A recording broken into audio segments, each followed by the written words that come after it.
Maravilha, maravilhosa graça, a graça de Deus, a graça que nos envolve, a graça que nos traz a paz, a graça que nos tirou do mundo, a graça que nos fez viver uma nova vida.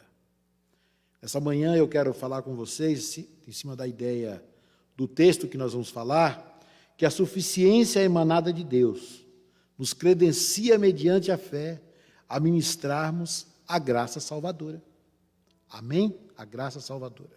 A suficiência emanada de Deus nos credencia, mediante a fé, a ministrarmos a graça salvadora. Vamos ler o texto de 2 Coríntios, capítulo 3, do versículo 1 ao versículo 6. Se você estiver com sua Bíblia, abra, se não, acompanhe a leitura, que você vai entender também. Diz assim o texto: será que começamos outra vez a recomendar a nós mesmos?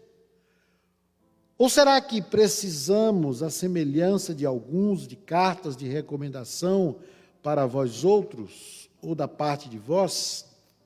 Versículo 2 diz: vós mesmos sois a nossa carta, escrita em nosso coração, conhecida e lida por todos, manifestos como carta de Cristo, ministrada por nós, escrita não com tinta, mas pelo Espírito de Deus, pelo Espírito do Deus vivo, não em tábuas de pedra, mas em tábuas do coração da carne.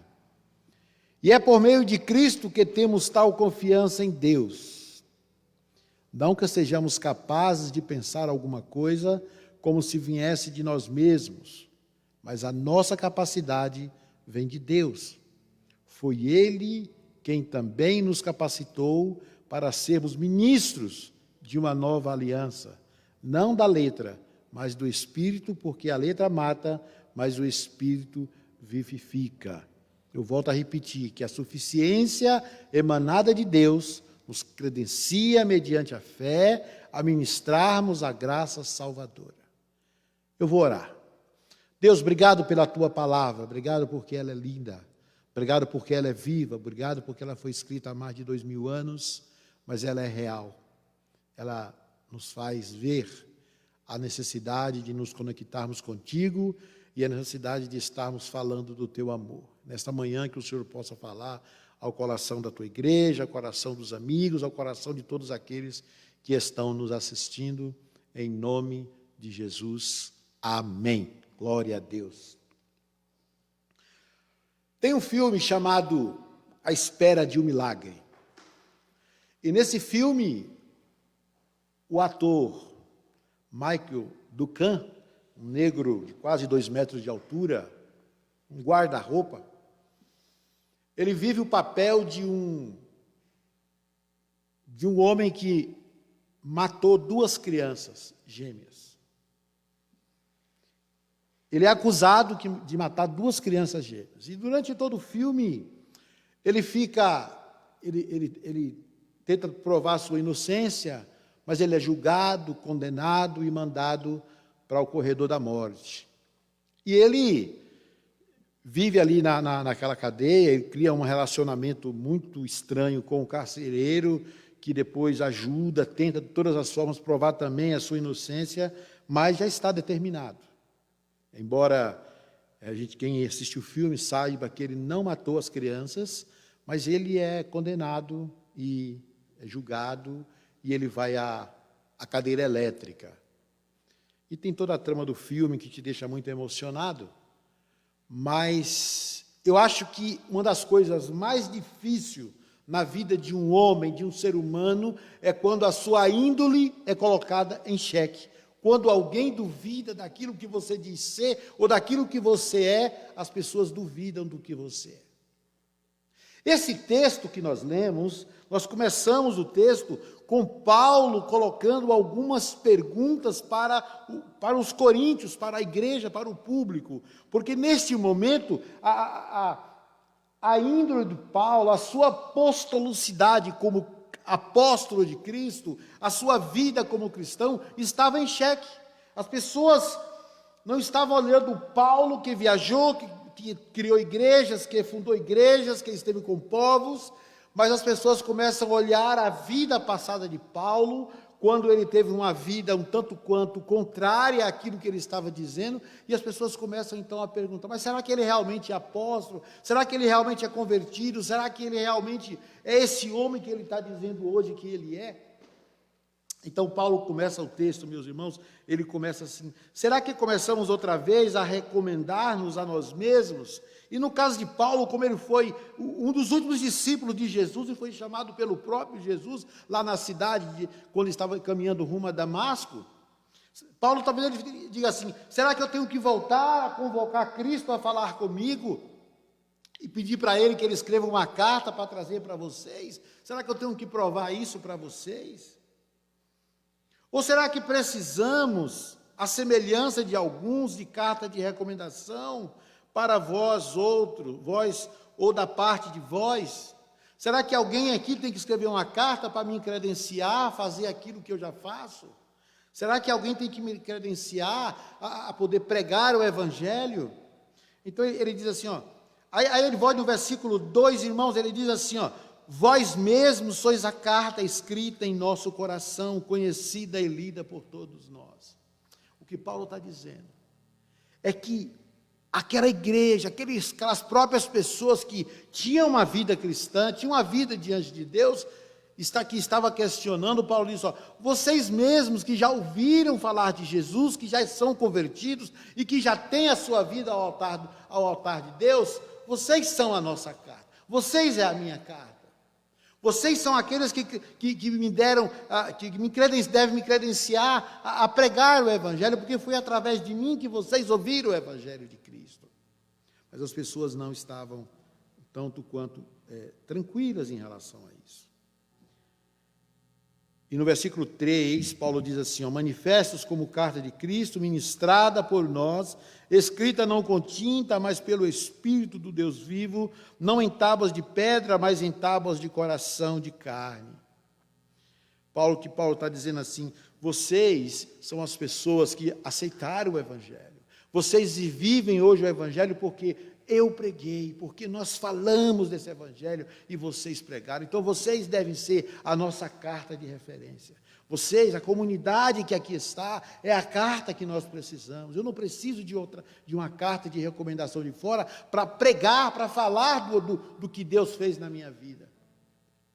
E sabe, meus irmãos, nós estamos vivendo esse tempo difícil, onde nós não estamos tendo contato com as pessoas diretamente, onde nós estamos não estamos podendo falar de Jesus pessoalmente para as pessoas. Mas eu quero dizer para você que nós não devemos deixar isso morrer. Hoje você tem o Facebook, você tem o WhatsApp, você tem vários meios de falar de Jesus para as pessoas. Aproveite esse tempo, pegue o seu celular, pegue a sua mídia e fale de Jesus. Declare ao mundo o que Jesus é na sua vida. Declare ao mundo que Jesus transformou a sua vida e que Jesus pode transformar a vida de outras pessoas. Tantas famílias estão passando momentos difíceis, precisando de uma palavra de amor, de uma palavra de consolo, de uma palavra de acerto, de ir em frente. E você pode ser esse canal. Você, podemos ser esse canal na vida dessas pessoas que estão vivendo esse momento difícil como nós estamos vivendo. Mas eu glorifico a Deus, porque nós temos um diferencial. Nós temos Jesus no coração e a certeza de que nós não somos desse mundo. E a certeza de que a nossa morada não é aqui, e a certeza de que, se Deus quiser que nós passemos por tudo isso, nós vamos passar por tudo isso ileso, sem nenhum problema. Mas se Deus não quiser, nós somos contaminados e o vírus nos levar a óbito, nós teremos a nossa morada celestial com o nosso Deus, a nossa morada eterna, onde sabemos que estaremos para sempre com Cristo Jesus. Essa é uma certeza que nós temos. Essa é uma certeza que mora em nosso coração. Essa é uma certeza que nós já está arraigada dentro de nós. Da mesma forma como Deus agiu no passado, na vida dos seus filhos, na vida daqueles que foram colocados em xeque, diante de uma fornalha, diante de uma cova de leões, e aqueles homens declararam: se o meu Deus quiser, eu serei livre. Mas se o meu Deus não quiser, eu serei morto. Mas louvado seja o nome do Senhor. Essa deve ser a minha palavra, essa deve ser a sua palavra nesse tempo. Nós estamos com as nossas vidas nas mãos do Senhor. Nós somos participantes dessa obra, nós somos pessoas que estamos no meio, inseridos nessa obra. E pela graça de Deus, por essa suficiência emanada de Deus, é que nos credencia, mediante a fé, a ministrarmos a graça salvadora, e você deve ser esse canal nas mãos de Deus.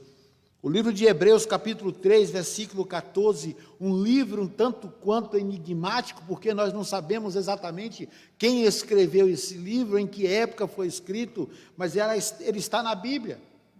E tem um versículo, o versículo 14 do capítulo 3, diz algo interessante, diz assim: porque nós temos tornado participantes de Cristo e aguardamos a firme fé.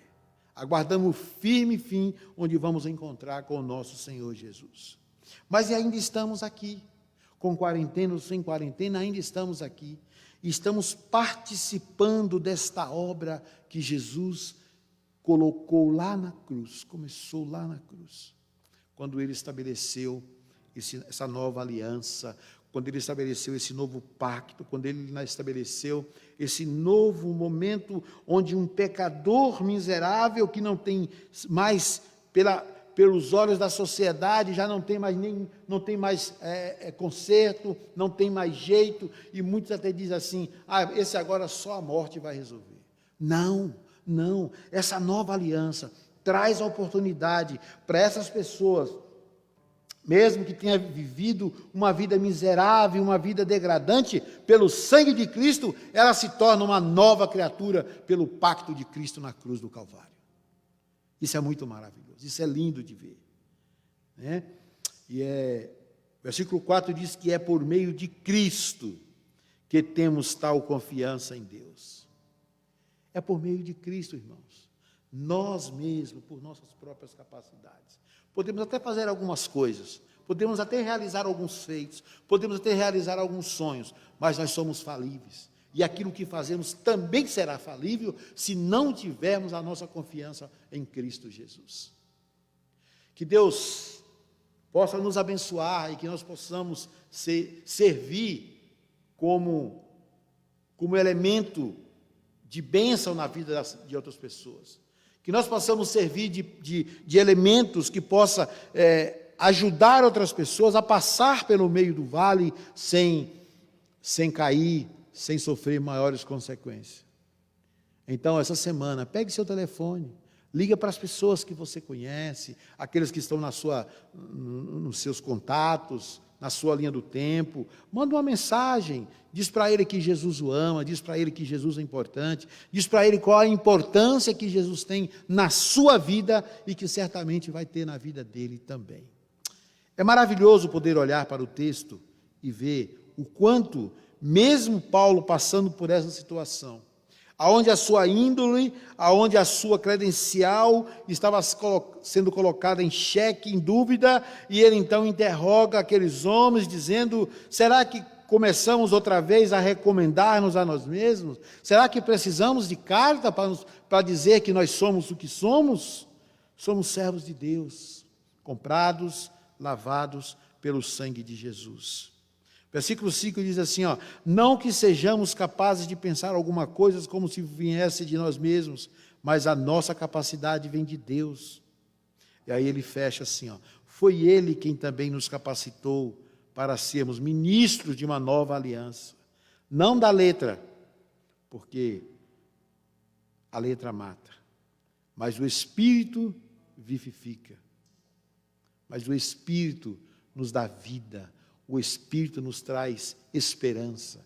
O Espírito nos conecta com Deus e nos faz enxergar essa nova aliança, essa nova morada, esse lar celestial, onde em breve estaremos com o Senhor Jesus, onde em breve estaremos participando de uma grande ceia, onde em breve estaremos morando, cantando e louvando ao nosso Rei.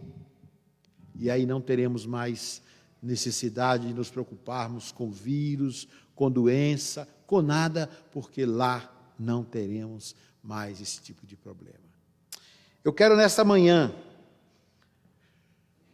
agradecer a Deus pela sua vida, agradecer a Deus pela vida de todos vocês, e que você possa ter um dia maravilhoso, e que essa palavra, segundo aos Coríntios, capítulo 3, de 1 a 6, possa trazer alento em seu coração, nesse momento difícil, onde pessoas estão já enfadadas de ficar dentro de casa, de não conseguir mais conversar uns com os outros. Eu quero que essa palavra, meu pedido é que essa palavra possa trazer alento ao seu coração, e que você possa nessa manhã saber que essa confiança que temos em Cristo é que tudo isso vai passar, é que tudo isso logo, logo vai passar, e nós vamos poder cantar o cântico da vitória, vamos poder nos encontrar, nos abraçarmos, fazer um churrasco, comer pizza, juntos, porque sozinho a gente está comendo, né? Mas juntos, mas a nossa alegria. Eu me lembro que essa semana eu liguei para a irmã Maria da Paz, e ela me disse: ai, pastor, que vontade de ir na igreja, de abraçar os irmãos, de dar um cheiro nos irmãos. Eu falei: irmã, eu também estou, mas o momento é de prudência, o momento é de esperarmos mais um pouco. Irmãos, eu sempre digo, tudo tem o seu final, tudo passa. E essa pandemia também vai passar. Amém? Que Deus nos abençoe.